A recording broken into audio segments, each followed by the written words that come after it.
भगवान फिर से तंदुरुस्त हो गए। जब उठे अब हिन हिन कर रहे हैं, प्रेम से बोलो जय श्री कृष्ण। माता लक्ष्मी ने श्राप दिया था तू ज्यादा हिन हिन कर रहा ना, अब हिन हिन करना जब घोड़े की गर्दन लगेगी। अब महाराज शरीर जो है वो मनुष्य का और गर्दन घोड़े की, यही अवतार भगवान का हयग्रीव अवतार हुआ। प्रेम से बोलना पड़ेगा जय श्री कृष्ण। बोलिए हयग्रीव भगवान की जय हो। और फिर हयग्रीव जा रहा था रास्ते में, उसका भी रूप ऐसा ही है, धड़ इंसानों जैसी, गर्दन घोड़े की थी। अब रास्ते में नारायण भगवान मिल गए। हयग्रीव सोचने लगा दर्पण इधर पड़ा हुआ लगता नहीं है, डबल डोर किधर से आ गया। प्रेम से बोलो जय श्री कृष्ण। जय श्री कृष्ण। टेंशन पड़ गई ना कि भैया मेरा तो कोई जुड़वा भाई भी है नहीं, ये बिल्कुल हूबहू मेरे जैसा ऐसे कहां से आ गया। नारायण भगवान बोले ये टेंशन छोड़ दे कि मैं कहां से आया हूं, बस तू मरने के लिए तैयार हो जा। युद्ध हुआ और हयग्रीव को ठिकाने लगा दिया। बोलिए बोलना पड़ेगा बांके बिहारी लाल की जय हो। माता लक्ष्मी से मिले। माता लक्ष्मी ने हयग्रीव भगवान को भी स्वीकार किया। क्यों? घोड़े की गर्दन लगी है इसलिए नहीं, हयग्रीव अवतार हो गया इसलिए नहीं, क्योंकि उनका कर्म सुंदर के साथ अपनी सीरत को भी सुनना चाहिए। बाहर से निकलने के साथ साथ अपने कर्म को भी निखारन करना चाहिए। यही सत्य है और इसे ही मुक्ति प्राप्त करने के निमित्त जो अद्वितीय ज्ञान है ये उसका एक हिस्सा है। प्रेम से बोलना पड़ेगा जय भानी। बोलिए बांके बिहारी लाल की जय हो। जय श्री राधे श्याम। बोलिए शंकर भगवान की जय हो। परीक्षित ने कह दिया जा तेरा वास सोने में हो जाए, और आज ये होनी ने बड़ा अनर्थ कर दिया। जा तेरा सोने में वास हो जाए, इतना जब सुना कलयुग ने सूक्ष्म रूप बनाया, मुकुट में वास कर गए। क्योंकि वो मुकुट अपना नहीं है, 2 नंबर की कमाई है। यह मुकुट युधिष्ठिर का, भीम का, नकुल सहदेव या अर्जुन का नहीं था, यह जरासंध का। जरासंध को मार के छीन के लेके आए थे। जोर से बोलना पड़ेगा शंकर भगवान की जय हो। उस मुकुट में वास किया। और जिस राजा ने कभी चींटी तक नहीं मारी थी, ना मारने दी थी अपने राज्य में, आज वो राजा, उसके मन में विचार आया क्यों ना मैं शिकार खेलने के लिए जाऊं। घोड़े का पीछा करते करते घोर जंगल में प्रवेश किया। काफी दूर निकल गए, लेकिन भारी विडंबना, रास्ता भूल गया, प्यास लग गई। हिरणों का पीछा छोड़ा, हिरण छोड़ दिए, उनको मारना, उनको ढूंढना छोड़ा। पानी ढूंढने लगा, रास्ता ढूंढने लगा। वापिस आ रहा है, शमीक मुनि का आश्रम देखा। संत बाहर बैठे हैं कुटिया के। कलयुग सिर के ऊपर सवार है और चिल्ला के क्या बोला ये परीक्षित, जो जिस परीक्षित ने जीवन काल में सदैव चरणों, उन संतों के चरणों को धो धो के पिया, आज उस परीक्षित की वाणी कैसी होगी। क्या बोल पड़ा? अरे बाबा प्रणाम हो। बाबा उठिए बाबा, समूची पृथ्वी का सम्राट परीक्षित आया है। महाराज उठिए जरा, प्यास लगी है, रास्ता भूल गया हूं, थोड़ा रास्ता दिखाइए और पानी पिलाइए मुझे। लेकिन संत तो ऐसी लगन से भजन कर रहे हैं, ऐसी तपस्या कर रहे हैं, इंद्रियां अंतर्मुखी हो चुकी हैं। कौन आया, कौन बुला रहा है, क्या कह रहा है, कुछ पता ही नहीं। राजा ने 1 बार बुलाया, 2 बार बुलाया, 4 बार बुलाया, 10 बार बुलाया, संत ने आंख नहीं खोली। अरे बाबा क्या आप सुने रहे? अरे सम्राट परीक्षित आए हैं, उठिए हमें पानी पिलाइए। लेकिन बाबा नहीं उठे। राजा ने सोचा मेरे ख्याल से ये पखंड कर रहा है, ये बाबा ये सोच रहा है कि चुप सो सुख। मैं बोलूंगा ही नहीं, ना पानी पिलाना पड़ेगा, ना इस राजा को बाहर छोड़ के आना पड़ेगा। इसलिए ये संत नाटक कर रहा है, पखंड कर रहा है। संत की समाधि को परखने के लिए कि सच्ची समाधि है झूठी समाधि है, बाण से एक मरा हुआ सर्प उठाया, संत के गले में डाल दिया। बोलना पड़ेगा बांके बिहारी लाल की। अगर असल में देखा जाए तो संत के गले में सर्प डाला अपमान करने के लिए नहीं, संत को परखने के लिए कि मैं इसके गले में सांप डालूंगा, ये एकदम से घबरा जाएगा, ओए सांप कहां से आ गया। फिर मैं पूछूंगा बाबा झूठी समाधि लगाई थी ना, गले में सर्प डाला, लेकिन बाबा तो हिले भी नहीं। ओह, इसका मतलब समाधि सच्ची है। कोई और है इस कुटिया में? चिल्लाया, लेकिन किसी ने जवाब नहीं दिया, क्योंकि सभी बच्चे जो कुटिया में रहते हैं वो स्नान करने के लिए गए हैं। राजा को क्रोध हुआ, संत के गले में सर्प तो डाल दिया, लेकिन निकालने की याद नहीं रही। परीक्षित को श्राप इसलिए नहीं हुआ कि उसने संत के गले में सर्प डाला ना, अकाल मृत्यु इसलिए आई क्योंकि वो एक संत को परखने लगा। और जब इंसान परमात्मा को परखने लगता है, गुरुओं को परखने लगता है, संतों को परखने लगता है, तो उसे सिर्फ मात्र और मात्र विनाश प्राप्त होता है और कुछ नहीं। संत को परखना नहीं है, गुरु जी को परखना नहीं है, परमात्मा को परखना नहीं है, उन्हें तो बस प्रणाम करना है, उन्हें बस नमन करना है, उनकी सिर्फ वंदना करनी है और कुछ नहीं करना। बोलिए बांके बिहारी लाल की जय हो। राजा ने संत के गले में सर्प डाला है, पूछते रहे कोई है, कोई दिखाई नहीं, और वहां से निकल पड़े। सर्प गले से निकालने की याद नहीं रही। फिर रास्ता भी मिल गया, प्यास भी हट गई। महल में पहुंचे, अपना मुकुट उतार करके जैसे ही नीचे रखा, सोचने लगे मैं सोचूं आज मैंने पूरे दिन में क्या काम किया। सोच रहे थे, सोचते सोचते जब बात याद आई, ओहो मैंने आज क्या कर दिया, मैंने एक संत का अपमान कर दिया, मैंने संत को परखा, और संत को परखने वालों का कभी कल्याण नहीं होता। बड़ा दुख हुआ मन में, प्रार्थना कर रहे हैं परमात्मा मुझ जैसे अधम को जीने का अधिकार नहीं है, मैं अभी मर जाऊं, मुझे नहीं जीना। इधर राजा पश्चाताप कर रहे हैं, उधर दूर कहीं कुछ बच्चे दौड़े दौड़े गए। ये शमीक मुनि के गले में जो सर्प डाला है, इसकी सूचना शमीक मुनि के पुत्र श्रृंगी को जाके बता दिया। सूचना दे दी, अरे श्रृंगी, तेरे पिता के गले में, हमारे गुरुजी के गले में एक राजा ने सर्प डाल दिया रे, मरा हुआ। सभी बच्चे खड़े होकर हंस रहे हैं। श्रृंगी को क्रोध हुआ, नदी में स्नान कर रहा था, वहीं जल हाथ में लिया अंजलि में और श्राप दे दिया, जाओ, मैं ब्राह्मण पुत्र, मैं शमीक पुत्र श्रृंगी ये श्राप देता हूं कि जिस अहंकारी राजा ने मेरे पिता का अपमान किया, उनके गले में मरा हुआ सर्प डाला, जा ये मेरा श्राप है। 7वें दिन, आज के 7वें दिन उसको तक्षक नाग डसे और उसकी अकाल मृत्यु हो जाए, ये मेरा श्राप है। श्राप दे दिया। दौड़ा दौड़ा पिता के पास पहुंचा, जोर जोर से रोने लगा। काफी देर बाद शमीक मुनि के नेत्र खुले, सामने पुत्र रो रहा है। कारण पूछा, बता दिया पिताजी आपके गले में सर्प डाला हुआ है किसी ने। अरे कोई बात नहीं, सर्प निकाला, गिरा दिया। बोलिए बांके बिहारी लाल की। फिर क्या हुआ बच्चा, रोने की इसमें बात क्या है? अरे सच्चा संत वही कोई गाली निकाल दे, कोई प्रशंसा कर दे, कोई जय जयकार कर दे, जो सबका भला हो, ऐसा विचार, ऐसा भाव मन में रखें, वही तो सच्चा संत है। अरे किसी ने मेरे गले में मुझे परखने के लिए सर्प डाला होगा, कोई बात नहीं, तूने तो कुछ नहीं कहा। बोले महाराज मैंने कह दिया, मैंने कह दिया, मैंने श्राप दे दिया कि जिसने भी आपके गले में सर्प डाला है उसे आज के 7वें दिन तक्षक नाग डसे, उसकी अकाल मृत्यु हो जाए। शमीक मुनि ने नेत्र बंद के दिव्य दृष्टि से देखा, आंखों में आंसू आ गए। ओए मूर्ख, तूने ये क्या कर दिया? हाँ, तुझे पता है, तुझे पता है तूने किसको श्राप दिया?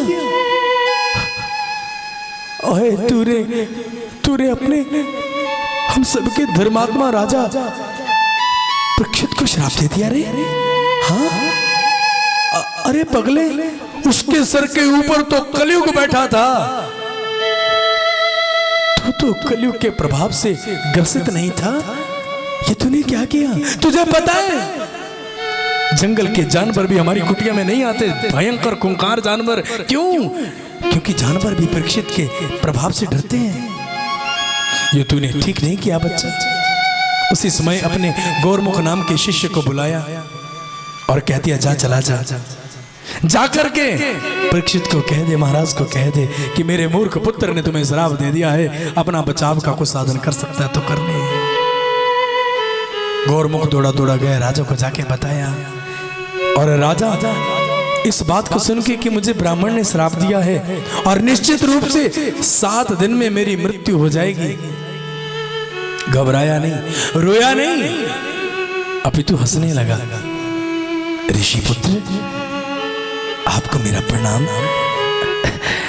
एक बात कहूं, आपके गुरुजी के पुत्र ने मुझे जो श्राप दिया कि मुझे 7वें दिन, आज के 7वें दिन मुझे तक्षक नाग डसे में मर जाऊं, ये श्राप बिल्कुल गलत दिया उन्होंने।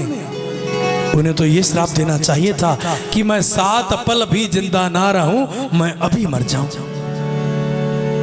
मेरी तरफ से ऋषि पुत्र को प्रणाम करना, अपने गुरुजी को प्रणाम करना।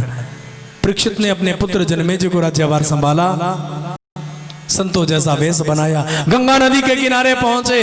हजारों लाखों संत वहां एकत्रित हो गए और लाखों संतों में सुखदेव मुनि पधारे। बोले सुखदेव मुनि महाराज की। तो चलिए, नियम है श्रीमद् भागवत महापुराण की कथा का कि सुखदेव जब पधारे तो उनका वंदन, उनका स्तवन किया जाए। तो हम सभी सुखदेव मुनि के चरणों का स्मरण करेंगे, क्योंकि यदि सुखदेव मुनि इस दिव्य कथा को परीक्षित के प्रति नहीं कहते तो आज हम इस आनंद को नहीं उठा सकते थे। जोर से बोलना पड़ेगा कृष्ण कन्हैया की। तो चलिए, परीक्षित ने चरणों में प्रणाम किया सुखदेव मुनि के और कहा, महाराज मेरे पास इतना समय तो नहीं है कि मैं आपको फूल तोड़ के लेके आऊं, माला बना के गले में पहनाऊं, रंग बिरंगे भोग्य पदार्थों से आपको भोग लगाऊं। मेरे पास समय बड़ा कम है महाराज। मैं सूक्ष्म पूजा करना चाहता हूं, आपका सूक्ष्म पूजन करना चाहता हूं। हे महाराज, मेरी विनती है आपसे, मेरा यह सूक्ष्म पूजन जो है इसको स्वीकार करिए और मुझ पर अनंत कृपा करिए।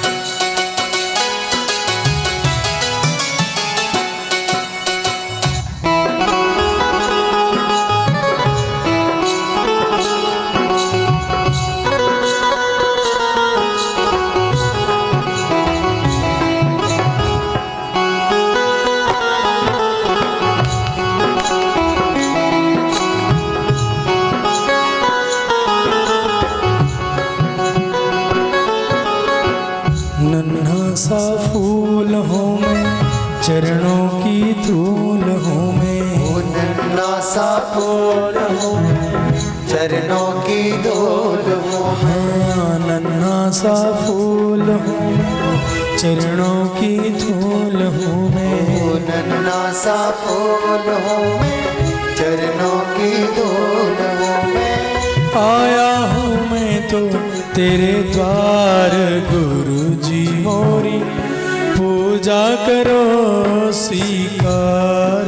गुरुजी मोरी पूजा करो स्वीकार। गुरुजी मोरी पूजा करो स्वीकार। गुरुजी मोरी पूजा करो स्वीकार।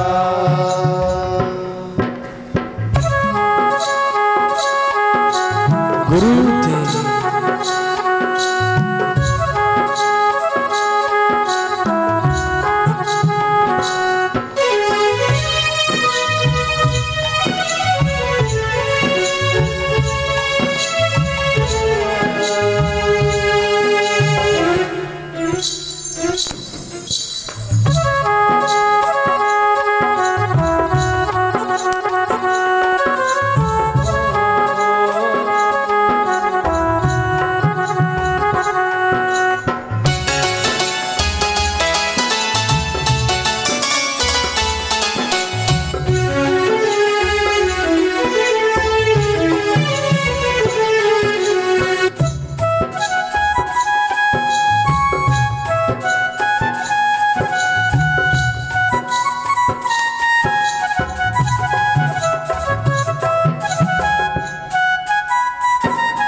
बस इतनी बात है, मेरे जीवन की डोरी अब तेरे हाथ है। मेरे जीवन की डोरी अब मेरे हाथ है। मेरे जीवन की डोरी अब तेरे हाथ है। ओ मैं तो निर्गुणिया हूँ, बस इतनी बात है, मेरे जीवन की डोरी अब तेरे हाथ है। ओ मेरे जीवन की डोरी अब तेरे हाथ है। मेरे जीवन की डोरी अब तेरे हाथ है। थोड़ा सा गुण मिल जाए, निर्धन को धन मिल जाए। थोड़ा सा गुण मिल जाए, निर्धन को धन मिल जाए।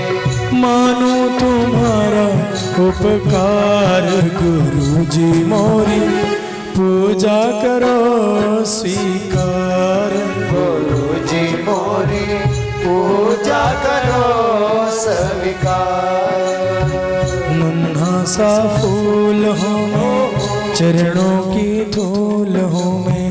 नन्हा सा फूल हूँ मैं, चरणों की धूल हूँ मैं। आया हूँ मैं तो तेरे द्वार, गुरुजी मोरी पूजा करो स्वीकार। गुरुजी मोरी पूजा करो स्वीकार। गुरुदेव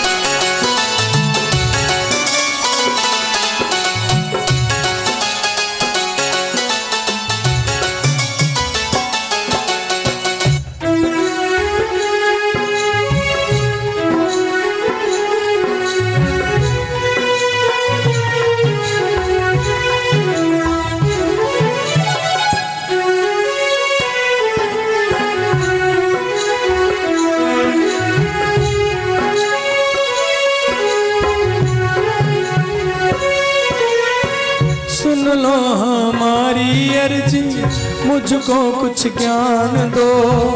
जीवन को जीना सीखो, ऐसा वरदान दो। ओ जीवन को जीना सीखो, ऐसा वरदान दो। जीवन को जीना सीखो, ऐसा वरदान दो। सुन लो हमारी अर्जी, मुझको कुछ ज्ञान दो। जीवन को जीना सीखो, ऐसा वरदान दो। ओ जीवन को जीना सीखो, ऐसा वरदान दो। जीवन को जीना सीखो, ऐसा वरदान दो। सूरज सी शान पाऊं, चंदा सा मान पाऊं। सूरज सी शान पाऊं, चंदा सा मान पाऊं। सूरज सी शान पाऊं, चंदा सा मान पाऊं। सूरज सी शान पाऊं, चंदा सा मान पाऊं। इतना सा कर दो उपकार, गुरुजी मोरी पूजा करो स्वीकार। गुरुजी मोरी पूजा करो स्वीकार। नन्हा सा फूल हूँ मैं, चरणों की धूल हूँ मैं। ओ नन्हा सा फूल हूँ मैं, चरणों की धूल हूँ मैं। आया हूँ मैं तो तेरे द्वार, गुरुजी मोरी पूजा करो स्वीकार। गुरुजी मोरी पूजा करो स्वीकार। गुरुजी मोरी पूजा करो स्वीकार। गुरुजी मोरी पूजा करो स्वीकार। पूजा करो स्वीकार। गुरु मंगलम गुरुपाद मंगलम गुरु मंगलम गुरुपाद मंगलम गुरु चरण मंगलम गुरु शरण मंगलम गुरु चरण मंगलम गुरु शरण मंगलम गुरु मंगलम गुरुपाद मंगलम गुरु मंगलम गुरुपाद मंगलम गुरु मंगलम गुरुपाद मंगलम गुरु मंगलम गुरुपाद मंगलम जय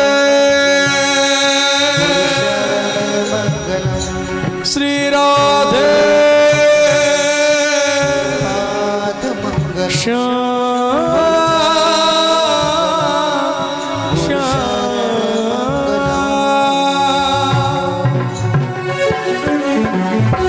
बोलिए अपने अपने गुरु महाराज की जय। तो चलिए कल को कथा में प्रवेश करेंगे, सृष्टि खंड की ओर चलेंगे, सृष्टि प्रसंग की ओर चलेंगे। और कल बहुत ही पवित्र गाथा, जिस परमात्मा की गोदी में बैठ करके हम इस मुक्तिदायिनी कथा को श्रवण कर रहे हैं, कल उसी महादेव की पवित्र गाथा, कल माता सती अपना देह त्यागेंगी, 108 सिद्ध शक्ति पीठों की स्थापना होगी। कल महादेव के पवित्र चरित्र और अद्वितीय चरित्र को हम श्रवण करेंगे। जोर से बोलना पड़ेगा, शंकर भगवान की जय हो। बोलिए बांके बिहारी लाल की, कृष्ण कन्हैया की, बंसी बजैया की, श्रीमद् भागवत महापुराण की जय हो। जोर से काहे नहीं बोलते हो? जोर से बोलो ना, कृष्ण कन्हैया की, बंसी बजैया की, रास रचैया की, राधा मैया की। प्रेम से बोलो जय श्री कृष्णा।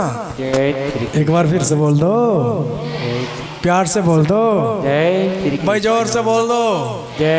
एक बार सभी हाथ खड़ा करेंगे जिनके सिर में जुएं पड़ी हैं। जय हो। प्रेम से बोलो जय श्री कृष्णा। जय श्री कृष्णा। मेरी माताओं, ये वो दिव्य गाथा, ये वो दिव्य कथा है जिस कथा के माध्यम से परीक्षित ने मात्र 7 दिन में मुक्ति पाली थी। हम तो बार बार कथाएं सुन रहे हैं। प्रेम से बोलना पड़ेगा जय श्री कृष्णा। श्रीमद् भागवत महापुराण का मुख्य संदेश यही है, क्या? सबका भला करो, सबका भला सोचो और सबसे प्रेम करो। जाते जाते 1 मिनट का प्रसंग। एक बार 5 भक्त थे, 5 लोग थे, कहीं जा रहे थे और उस रास्ते में गुफा पड़ती थी। प्रेम से बोलो जय श्री कृष्णा। ये मत देखो कि सामने वाला क्या कर रहा है, तुम बस ये देखो कि मुझे क्या करना चाहिए। बस हम लोग, हमारे कर्म गंदे क्यों हो गए? क्योंकि हम ये नहीं सोचते कि हमें करना क्या चाहिए, हम ये देखते हैं कि सामने वाला क्या करता है, बस उसकी ओर ध्यान है। भगवान की बजाय हमें सामने वाले की टेंशन ज्यादा है। प्रेम से बोलो जय श्री कृष्ण।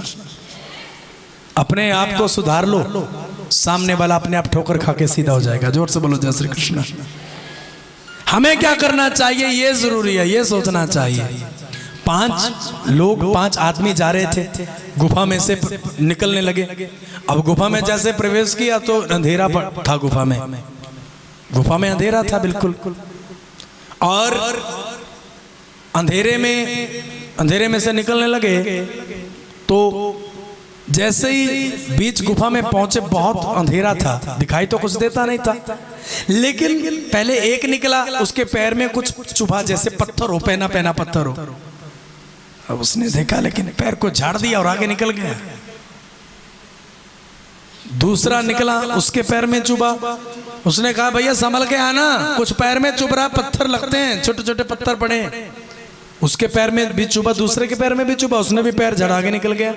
तीसरा भी निकल गया, चौथा भी ऐसे निकल गया। अब जो 5वां आया ना पीछे, वो सत्संगी था, तुम्हारी तरह कथा में जाता था। जोर से बोलना पड़ेगा जय श्री कृष्ण। वो कथा में जाता था, कथाएं सुनता था, संतों के चरणों में लगा था।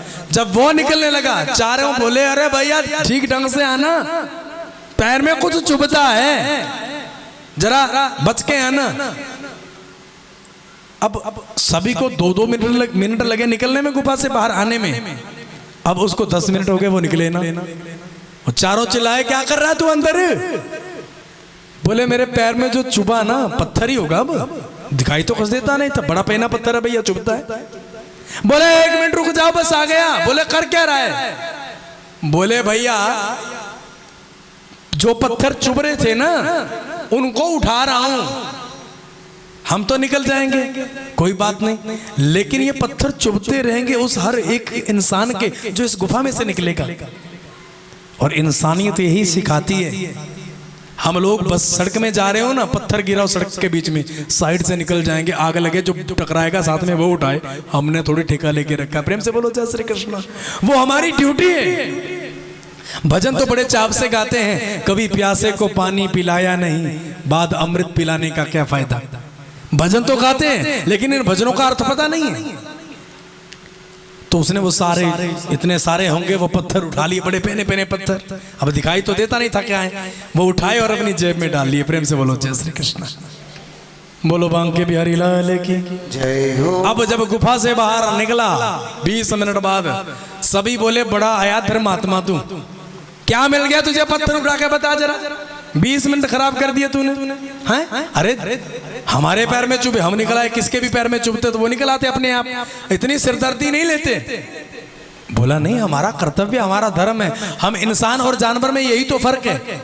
जो इंसानियत, जिसके विचारों से जिसके कर्मों से इंसानियत झलके वो इंसान, और जो इंसानियत को नहीं जानता पहचानता हो वो जानवर।